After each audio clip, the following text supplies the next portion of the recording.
Eli Tanner rode through Christmas morning like a man outrunning ghosts. Frost clung to every fence rail. Snow blanketed the Wyoming landscape in pure white, broken only by the dark slash of the road beneath his horse's hooves. His breath crystallized in the bitter air. Each exhale a small cloud that vanished as quickly as his hope had. Years ago, he planned to reach the next town by nightfall, find a room, spend Christmas alone with a bottle in silence, the same way he'd spent the last 4 Christmases moving, always moving, because standing still meant remembering. Then he saw them. 2 small figures stood at a weathered fence gate, twin girls, maybe 7 years old, wearing matching coats that had been mended too many times. They didn't wave. They didn't call out. They simply stood there, hands gripping the fence rails, watching him approach like they'd been waiting for him their whole lives. Eli meant to ride past. His heels tensed to urge his horse forward, but the girls spoke in unison, their voices cutting through the frozen air like church bells. "Please, mister, be our daddy today." His horse stopped. Eli hadn't commanded it. The animal simply halted, as if it too recognized a moment that demanded stillness. "We asked God for a Christmas wish," one girl continued, her breath forming tiny clouds. "Then you came riding up." Eli stared at them. Their faces were identical, same button noses reddened by cold, same brown eyes enormous with hope, same absolute certainty that he was the answer to their prayer, behind them. Smoke rose from a modest cabin. Someone had stoked a fire this morning, made this homestead warm against winter's bite. But these girls had come outside anyway, positioned themselves at this gate, and waited. "Just for today," the other twin added softly. "That's all we're asking." Every survival instinct Eli possessed screamed at him, "Ride on! Don't engage! Don't let those hopeful eyes burrow into the hollow place where his heart used to beat." But his hands wouldn't lift the reins. His heels wouldn't kick. Those 4 eyes held him like rope around his chest, pulling tighter with each passing second. A man's feet might keep moving, but his heart knows when it's time to stop. His horse nickered softly, breath steaming. The girls waited, hope radiating from them like heat from a stove. Eli knew he should ride on. He'd known it for 4 years. Every time he'd been tempted to stop running, but this time, his body wouldn't obey. The cabin door burst open. A woman rushed out. Shawl clutched around her shoulders, her face stricken with mortification. She was young, maybe 30, with dark hair escaping its pins and eyes that held both strength and exhaustion. "Girls, get inside this instant." She reached them in seconds, hands grasping their shoulders. Her cheeks burned red, and not from cold. "I am so sorry, sir. They don't understand, but Mama," one twin protested. "You said we could ask God." "That's not what I meant. Rosie." The woman's voice cracked. She glanced at Eli, mortification deepening. "Please forgive them. Their father passed 2 winters back, and every Christmas morning they pray for—" She couldn't finish. The sentence hung in the frozen air like icicles. The other twin, Lily, Eli guessed, tugged her mother's skirt. "But he stopped. Mama." "He heard us and he stopped." The woman closed her eyes briefly. When she opened them, dignity had replaced some of the shame. "I'm Clara Hollis. I apologize for my daughter's forwardness. They meant no harm." "No harm taken, ma'am." Eli's voice sounded rusty, even to himself. He didn't talk much these days. Clara straightened her spine. "Please, let me offer you breakfast. As an apology, you must be cold. And it's Christmas morning. I can't let you ride on without something warm in your belly." Eli should refuse. The word no formed on his tongue. "Please, Mr. Cowboy." Rosie's voice was small. "Just breakfast." Something the bravest thing isn't riding into danger. It's staying put when everything says run. "Just breakfast." Eli heard himself say, "Much obliged." "Ma'am." He dismounted, legs stiff from cold and riding. as he tied his horse to the fence post. He heard Rosie whisper to her sister, "See, Lily." He stayed. The words pierced him like winter wind through thin wool. He almost untied the horse right then. Almost swung back up and rode hard toward the horizon. But Clara was already herding the girls inside, and the cabin door stood open, firelight and warmth spilling out into the cold morning. Eli took a breath that burned his lungs. Just breakfast, just warmth. Then he'd ride on. He stepped through the door. The cabin was small but clean.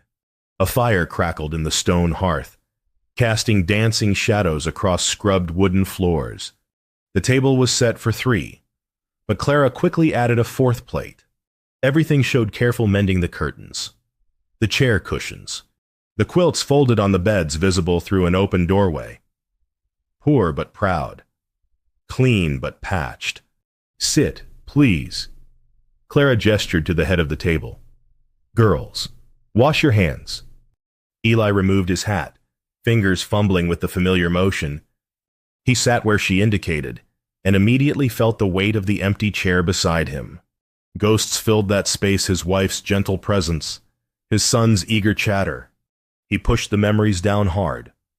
The twins returned, sliding into their seats with identical grace.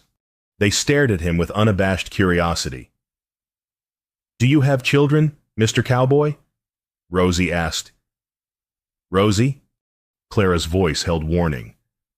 "It's all right, ma'am." Eli's throat tightened. "I did. Once. A boy and a wife.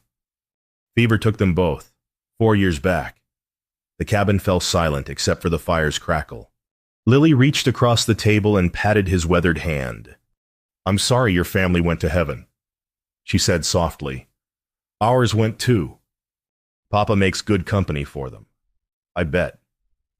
Eli's chest constricted so hard he couldn't breathe for a moment. Clara served breakfast eggs, biscuits, precious bacon saved for Christmas.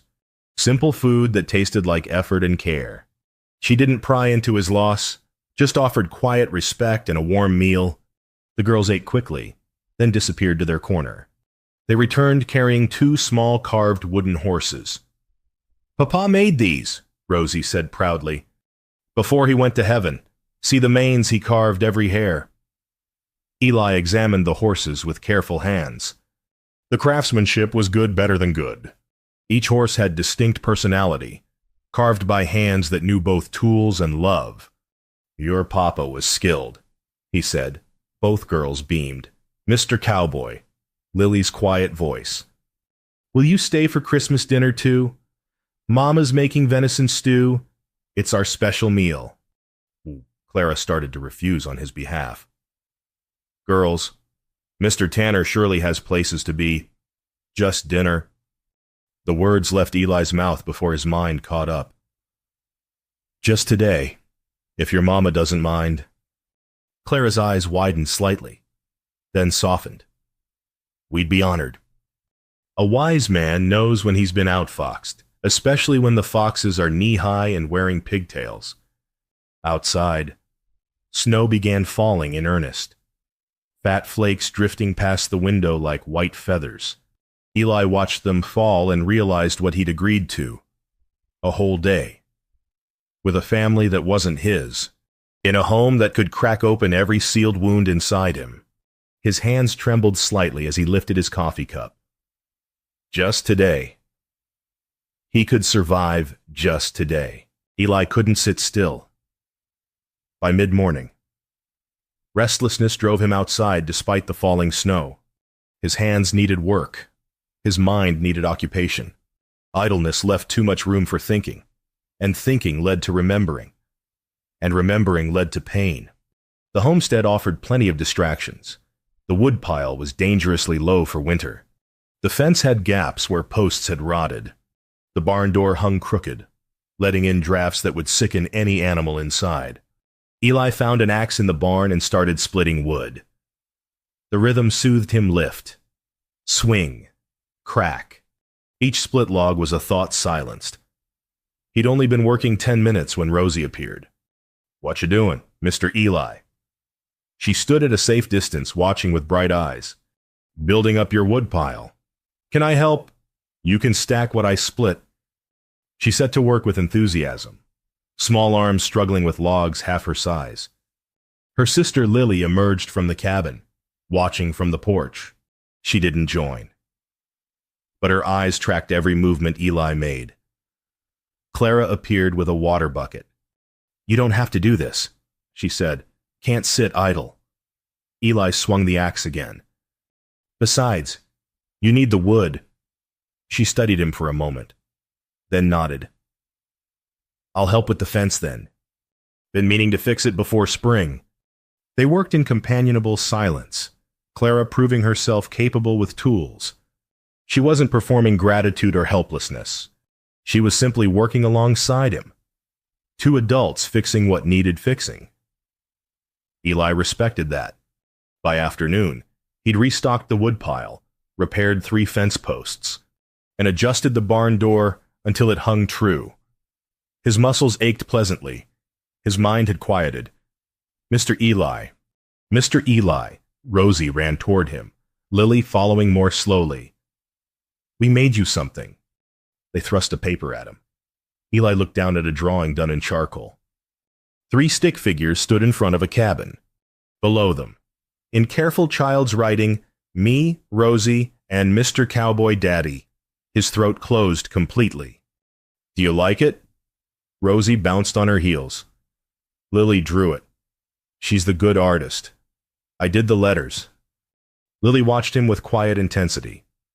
You can keep it, if you want. Eli should give it back.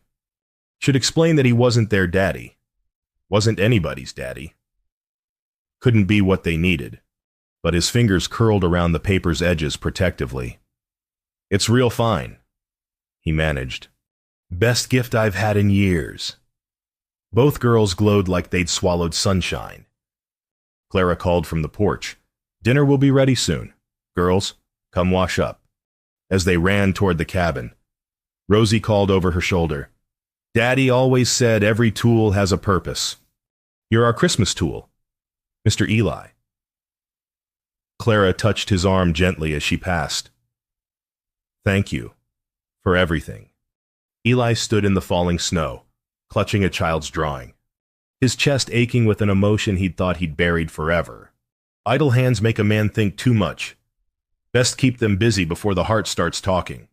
But his heart was already talking, and he was terrified of what it might say. Christmas dinner was sacred. Clara had used their best, their only tablecloth. Candles flickered in holders made from tin cans, their light soft and golden. The venison stew steamed in a pot that had seen better days but had been scrubbed until it shone. The twins insisted Eli sit at the head of the table. That's where Daddy sit. Rosie explained matter-of-factly. He sat. The chair felt enormous. Clara served the stew with quiet dignity. Biscuits golden and fluffy. Dried apple pie cooling on the counter, their dessert.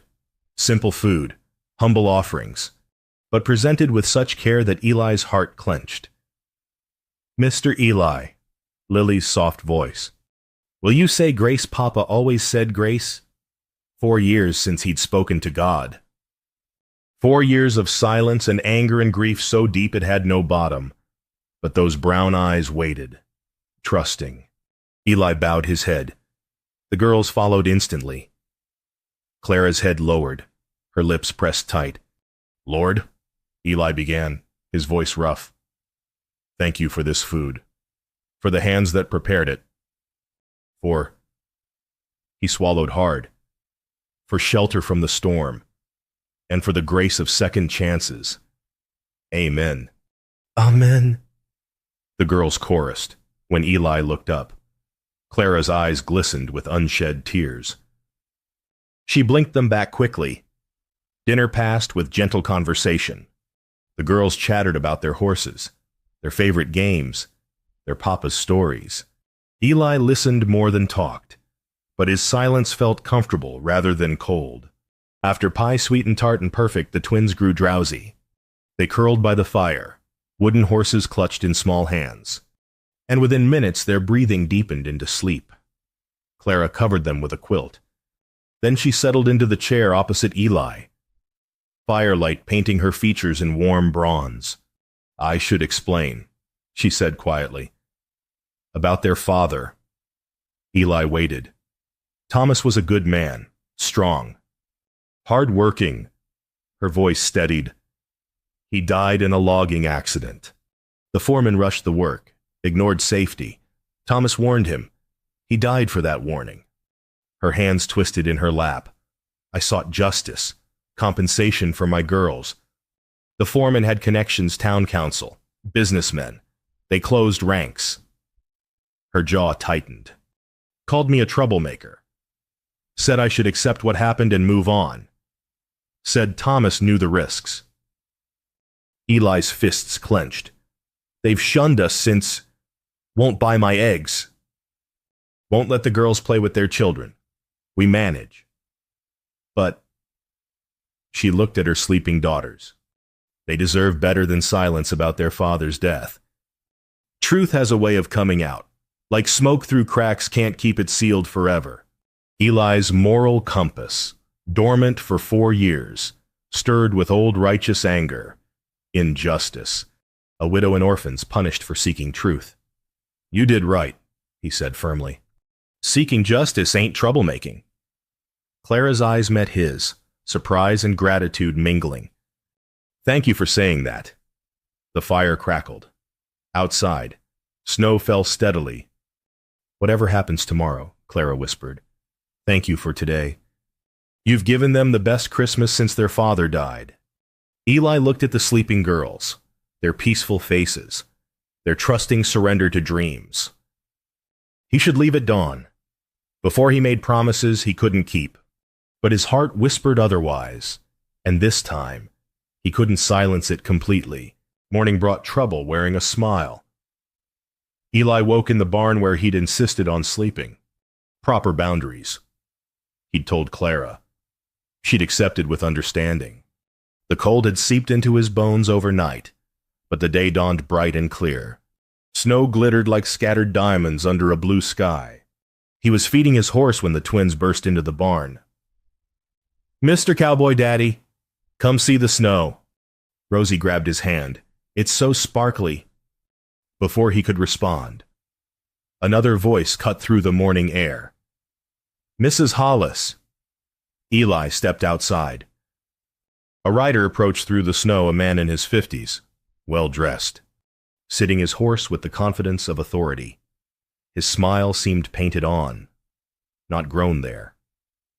Clara emerged from the cabin, wiping her hands on her apron. Her face had gone carefully neutral. "Mr. Webb." "Good morning." Harlan Webb dismounted with practiced ease. "Just checking on you folks, making sure the widow and her girls survived the storm." His eyes swept over Eli. The repaired fence, the full woodpile. Calculations flickered behind his friendly expression. "We're fine. Thank you." Clara's voice held an edge. Webb's attention fixed on Eli. "And who might this be?" "A traveler." He took shelter from the snow. "I see." Webb's smile sharpened. "Shelter, of course." He stepped closer to Clara, dropping his voice to false concern. "Mrs. Hollis, I'd hate to see talk start again. You know how the town worries about the girls' welfare. Strange men staying overnight." Clara's face paled. "Mr. Tanner is a gentleman who—" "Of course, of course." Webb waved a dismissive hand. "I'm just concerned. Is all. Those girls need stability, propriety. I'd hate for anyone to question your fitness as their mother." The threat hung in the air like poison. Eli's fists clenched. He wanted to speak, to defend her honor. But opening his mouth would only confirm Webb's narrative, give him ammunition. His presence had become a weapon against her. Webb mounted his horse, tipping his hat with exaggerated courtesy. "Good day, Mrs. Hollis. Consider what I've said. The town has long memories." He rode off. Satisfied smile lingering. Clara stood frozen, humiliation and fury warring on her face. "I should go," Eli said quietly. She turned to him. resignation replacing anger. Yes, you should. Before more people see, I can't afford more talk. Her voice was steady, but he heard the cracks beneath. Some snakes don't rattle before they strike. They smile and tip their hats. The twins watched from the porch, confusion clouding their faces. Eli's chest ached. He'd brought this on her. His staying, his helping, his simply being here all twisted into scandal by a man with poison for words. I'm sorry, he said. Clara's smile was sad. Don't be. You gave us a good Christmas. That's more than we've had in years. He nodded, unable to speak past the lump in his throat. Time to saddle his horse. Time to ride on. Time to return to the empty wandering that kept him safe from moments exactly like this. 50 yards down the road, Eli stopped. His horse halted without command, as if sharing his indecision. Behind him, the cabin grew smaller but not less vivid. Smoke still rose from the chimney. The fence he'd mended stood straight and true. The woodpile he'd stacked would last weeks. And on the porch, 2 small figures stood watching him leave. Even from this distance, he could see their tears. Rosie's voice carried across the snow, thin and breaking. You promised daddies don't leave. He hadn't promised. He'd said just today. But to them, staying meant staying. Eating at their table, fixing their fence, accepting their drawing. Those were promises in a language louder than words. Clara stepped onto the porch, gathering her daughters. She didn't call after him, didn't beg. She'd been abandoned enough times to expect nothing else. We'll manage. He heard her say to the girls, we always do. Her strength was devastating in its quiet dignity. Eli sat his horse in the middle of the road, snow falling fresh around him. His hands gripped the reins so tight his knuckles whitened. A man can ride 1,000 miles to escape his heart, but it rides right alongside him the whole way. 4 years he'd been riding. 4 years of nameless towns and faceless strangers. 4 years of running, but from what? Toward what he was running, from exactly this. From caring. From connections that could be severed. From hearts that could be broken, his own included. But those girls on that porch, crying for a man they'd known barely a day. That woman, strong enough to stand alone but deserving of someone standing beside her. They weren't asking him to replace what he'd lost. They were offering him something new. His wife's face swam before his eyes, her gentle smile, his son's laughter, bright and pure. They were gone. Fever had taken them, and no amount of riding would bring them back. But he wasn't gone. He'd survived. And maybe surviving meant more than just breathing. Maybe it meant living again. Even when living hurt. Eli looked back at the cabin. 2 small faces pressed against the window now. Watching. Hoping. Harlan Webb wanted to shame Clara. Let him try. Let the whole town try. Those girls deserved someone who wouldn't ride away when words got hard. That woman deserved someone who'd stand firm when storms came. He'd spent 4 years being nobody to no one. Maybe it was time to be somebody to someone. Eli turned his horse around. The animal moved eagerly, as if it too had been waiting for this decision. As he rode back toward the cabin, he saw Rosie's face transform from despair to disbelief to radiant joy. She grabbed Lily's arm. Pointing, Clara stepped off the porch, shading her eyes against the snow glare. Eli rode up to the gate he'd ridden away from. Thought you were leaving, Clara said carefully. Changed my mind. He dismounted. You said you were going to Christmas service. We usually don't. People talk. Let them talk. Eli's jaw set. Your girls deserve to worship with their community, and anyone who says otherwise can say it to my face. Clara's eyes widened. Mr. Tanner. Eli. Just Eli.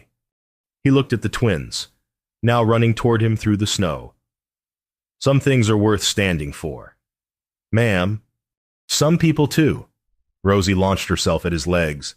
Lily followed more cautiously, but her smile outshone the sun on snow. You came back, Lily whispered. I did. Rosie looked up at him, absolute trust shining in her eyes. Daddy's come back. Eli's throat tightened. He knelt in the snow, bringing himself to their eye level. I'm not going anywhere just yet. Your mama needs help, and I reckon I could use a purpose. How about we go to that service together? Clara watched him, hope warring with caution on her face. Mr. Tanner, Eli, you don't have to do this. Webb will cause trouble. Eli stood, brushing snow from his knees. Trouble finds everyone eventually, ma'am. Question is whether you face it alone or with someone beside you. He offered his hand. After a long moment, Clara took it. Her fingers were cold, but her grip was strong. Then let's give them something to talk about, she said quietly. Eli almost smiled. Almost. The church sat at the edge of town, white paint peeling slightly, steeple reaching toward the winter sky. Wagons and horses crowded the yard. Christmas service brought out everyone, farmers, merchants, families dressed in their Sunday best. Smoke rose from the chimney and through the windows. Candlelight flickered warmly. Eli drove the wagon with Clara beside him. The twins bundled in back beneath quilts. He felt their excitement like a physical warmth. We haven't gone in so long, Rosie whispered. Do you think people will be nice? Lily squeezed her hand. Mr. Eli will be there. Eli set his jaw. God help anyone who was unkind to these girls today. They arrived as the last families filed inside. Heads turned. Whispers began immediately, susurrant and sharp, like wind through winter branches. Clara lifted her chin higher. Eli helped her down from the wagon, then swung the twins down one by one. He offered Clara his arm. She took it. Together, they walked into the church. The whispers crescendoed. Families nudged each other. Children pointed. In the front pew, Harlan Webb sat with his wife, and when he saw them enter, fury flashed across his face before he smoothed it away. The minister, Reverend Collins. A gray-haired man with kind eyes paused his greeting to watch their entrance. Clara guided them to an empty pew in the middle. The girls sat between the adults, small faces determined. The service began, hymns were sung, scripture was read. Eli kept his attention forward, but he felt the stares like heat from too close fire. During a prayer, Webb stood. Reverend, if I might have a moment. Collins looked surprised, but nodded. Of course. Mr. Webb. Webb turned to face the congregation, his expression one of practiced concern. Friends, as a council member, I feel duty-bound to address matters of community welfare. We all know Mrs. Hollis has struggled since her husband's unfortunate passing, and now we see her. Eli stood. The movement was fluid, instinctive. His chair scraped against the wooden floor. Webb stopped, surprise flickering across his features. Eli stepped into the aisle. His voice, when it came, was steady as mountain stone. My name is Eli Tanner. I was passing through yesterday morning when two little girls asked me to stay for Christmas. Their mama fed a stranger on Christmas Day. He looked around the congregation, meeting eyes. That's Christian charity, plain and simple, exactly what the good book teaches. Silence fell like snow.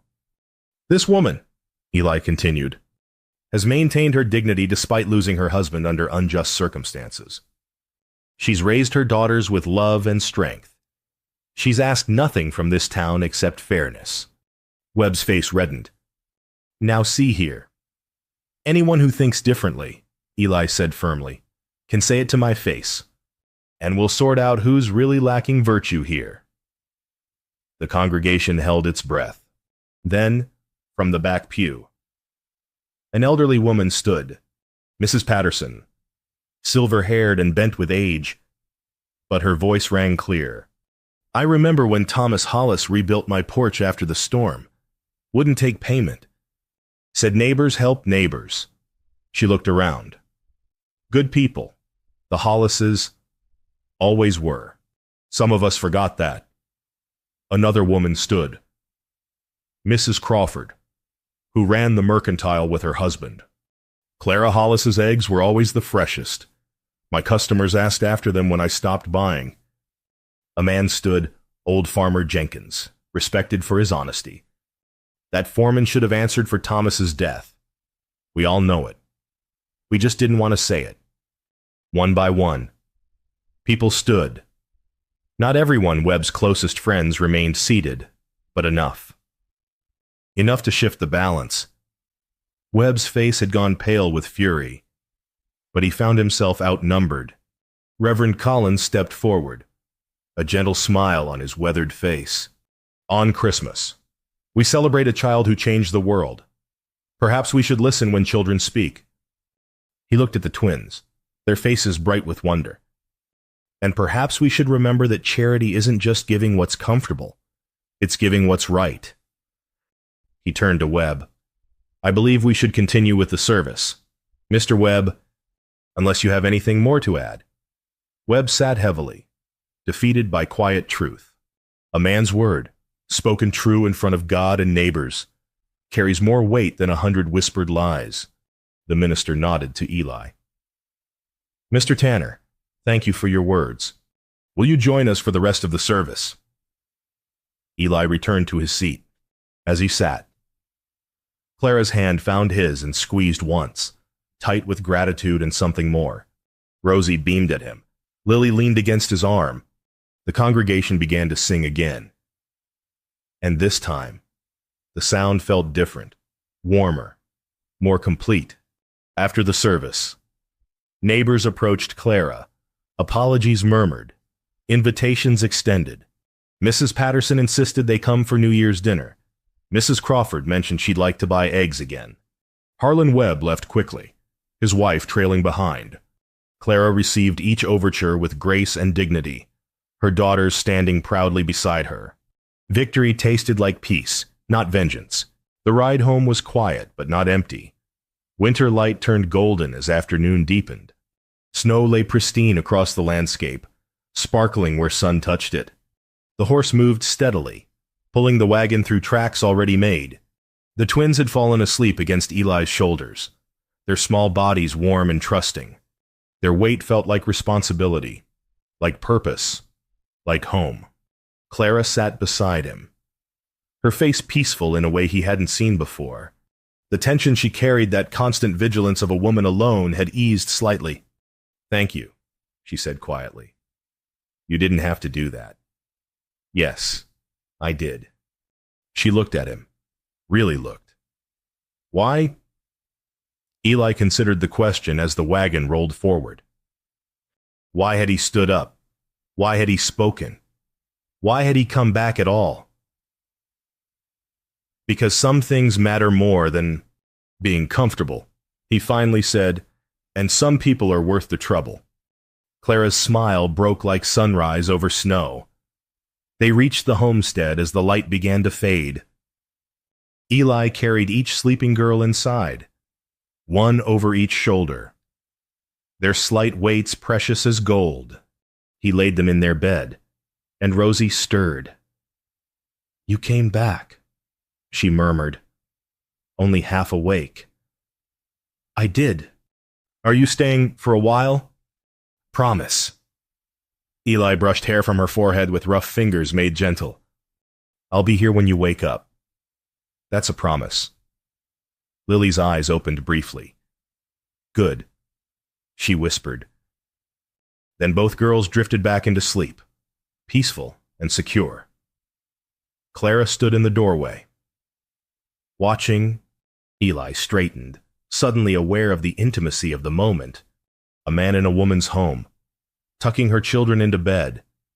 It meant something more than he'd intended. Perhaps, or exactly what he'd intended but was afraid to admit. They moved to the fire. Clara poked the coals, adding kindling until flames leaped up again. There's room in the barn, she said carefully. If you wanted to winter here, just until spring, The girls would. She stopped herself. I would. Her eyes finished. Eli looked around the small cabin.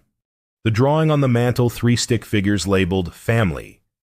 Beside it, the carved wooden horses, Thomas's legacy to his daughters. Room for both the past honored and the future hoped for. Outside. His horse waited. The road waited. The empty wandering waited. But here warmth, purpose, 2 small girls who saw a stranger and saw salvation. A woman who expected nothing and deserved everything. Home isn't where you hang your hat. It's where your heart finally stops wandering. I reckon I could stay through winter, Eli said slowly. Help with spring planting, if you'll have me. Clara's smile held sunrise and hope and careful joy. The girls would like that. The girls would. Would they? His eyes said what his words didn't yet. And me, she added softly. I would too. Then I'll stay. Simple words, but weighted with meaning, heavy as the snow outside. That night, Eli slept in the barn he'd repaired, surrounded by the sounds of a homestead settling into peace.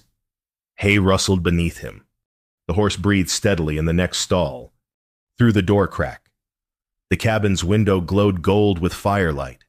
Inside, a mother and her daughters slept safely, knowing someone chose to stay. Come spring, he'd mend more fences, fix whatever needed fixing, help with planting. Watch those girls grow stronger. But the most important fence, the one around his heart, 2 brave little girls had already mended. They'd stood in the Christmas snow, small hands gripping cold rails, and asked a stranger for love, and he'd given it, not because they needed him, but because he'd finally let himself need them. The fence gate stood open in moonlight, no longer a barrier but an invitation, no longer keeping someone out but welcoming someone in. Some men search their whole lives for home, riding through endless towns and empty miles, looking for something they lost. Some find it waiting at a fence line, wrapped in 2 small voices saying, please. Eli closed his eyes and slept truly, deeply slept for the first time in 4 years. Outside, snow fell softly, covering old tracks, making room for new ones.